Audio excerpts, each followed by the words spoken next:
Hello, Living Hope, First Pres. It's that day again, Wednesday, our midweek devotional. Today I want to speak to you about the valley of the shadow of death. Let's reflect on the 23rd Psalm.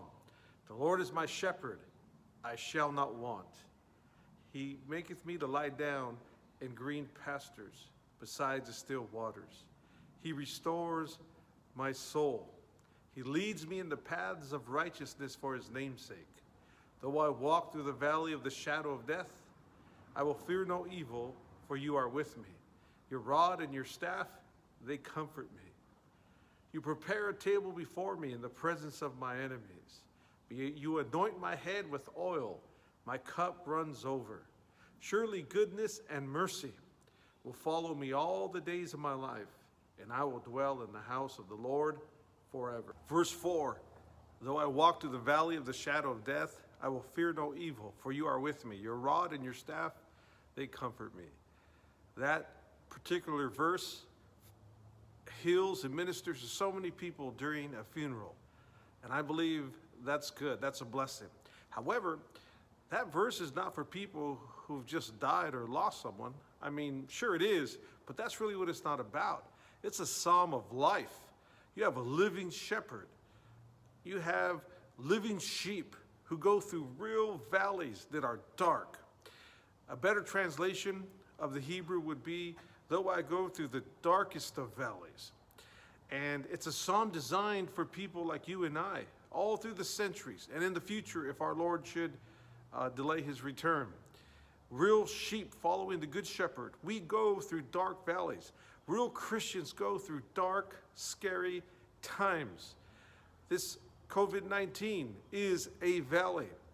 Sickness and disease, cancer, financial crisis, getting older, going through divorce, all these many different things are valleys, dark valleys. A valley is an impression into the ground. It's a depression into the ground, excuse me. So even as we might go through mental health issues, that is a dark valley. So there's so many different valleys that Christians go through. And the psalm is being honest about that. That sheep who are loved by their shepherd, who are secure and protected and fed by their shepherd, still navigate through dark valleys, depressions that go deep, like this COVID-19, the uncertainty of the future. But today I want to encourage you that the Good Shepherd is with you. Therefore, he could bless you, strengthen you, and grow you even in dark valleys that all of God's sheep, unfortunately, have to travel through. Going through dark valleys are oftentimes necessary pathways to get to God's preferred future, God's preferred reality. Dark valleys are necessary. They're unavoidable. God has good pasture for you. God has a preferred future, your own promised land. And going through the dark valley is necessary. That's one way to reframe a dark valley. On the screen, there might be appearing an example of a dark valley from modern-day Israel and Palestine. These dark valleys were deep, deep in canyons, and sheep still traverse those canyons, and they're scary because you don't know what's around the corner. If the pictures are up, you can see how the canyons are vast, they're deep, and they're dark. There's a shadow in there. And around every corner, who knows what scary or dangerous thing could be there. But to get to places of refreshment, you have to go through these dark valleys. Next on the screen, if it's working, there should appear a spring, a oasis in what we call a wadi. A wadi is a term used for the Middle East where there's deep canyons, and because they're deep and they block sunlight, you can find water down there, rivers. And so you may have seen three images actually: the dark valley, shadowy canyon, and then sheep making their way through rocks and terrain that sheep are not used to traveling. And then it leads to a place of refreshment. And oftentimes God allows us to go through things that in general he may not want us to go, but he knows to form Christ in us or for our own growth. It's just a part of life. We have to travel. And sometimes it has nothing to do with growth. It's just life. I think every human being, whether they know God or not, travel through dark valleys. But at least as Christians, we know that our journey is not in vain. We're headed for places of promise. We're headed to God's preferred future. And the Lord is our shepherd. He's with us, guiding us through, walking with us through these dark valleys on our way to places of refreshment and renewal. In this life, evil is a reality. The Old Testament speaks of evil in two different ways, as evil as the absence of godliness, evil, like demonic evil. It also speaks of calamity, bad, dangerous times. I'm not sure exactly what form of evil David is referring to, but he says, I will fear no evil. I don't think David is saying that he's not going to be afraid, anxious, scared, because all you have to do is read through his Psalms. And there's multitudes of Psalms where he's saying, I'm afraid, but I'm going to trust in you. All kinds of enemies are all around about me. Help me. So David expresses in his songs multiple times that he's anxious. There's times where he's filled with depression. There are other times where he's pleading and begging God for help because he feels like he's dying. So King David certainly is not saying that he's not going to be afraid. What he's saying, he's not going to fear in the sense where he's immobilized, where he's frozen. He's saying, I'm going through the valley of darkness, but I'm passing through. I'm not going to be a sheep that collapses and stays because of fear, immobilized, stranded in the valley of fear. Unfortunately, there are human beings that stay in their valley. They pull a building permit and they insist that's the way their life is going to be, forever in the darkest, gloomiest of valleys. King David said, I will not fear, in the sense where I'm going to be frozen, immobilized, and just frozen and stuck in this valley.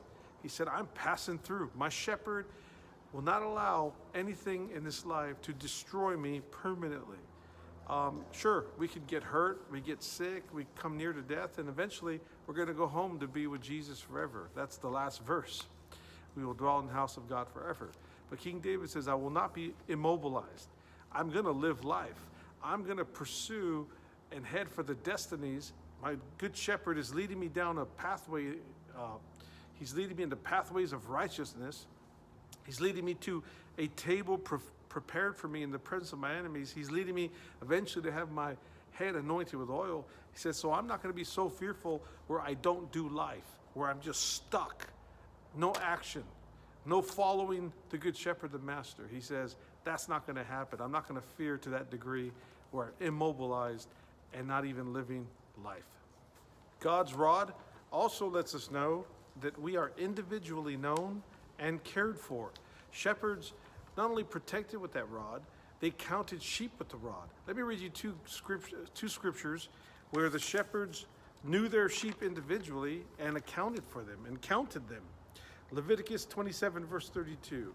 And concerning the tithe of the herd of sheep, of the flock, of whatever passes under the rod, the 1/10 shall be holy to the Lord.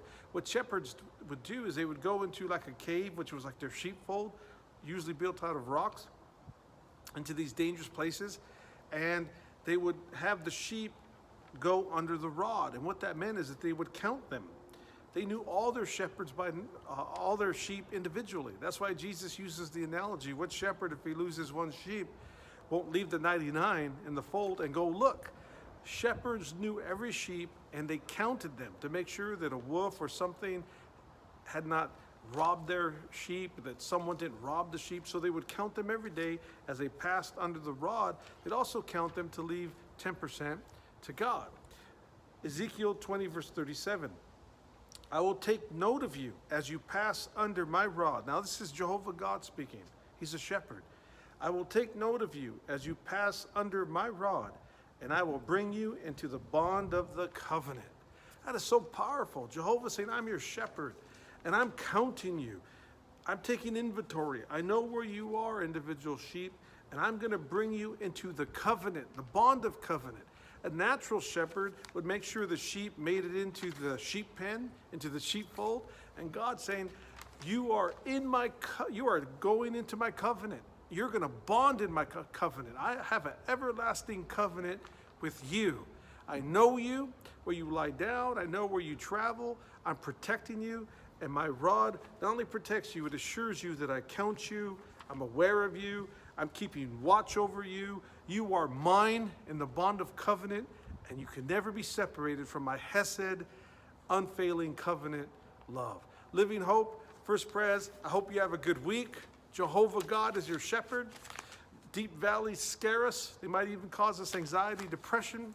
But please know that we don't have to freeze, become immobilized, become paralyzed. We could follow the Good Shepherd. We could live like Christ. We could leave our homes with confidence. We could live this life and obey the Master and follow him to better pastures because Jesus is our Good Shepherd. God bless you.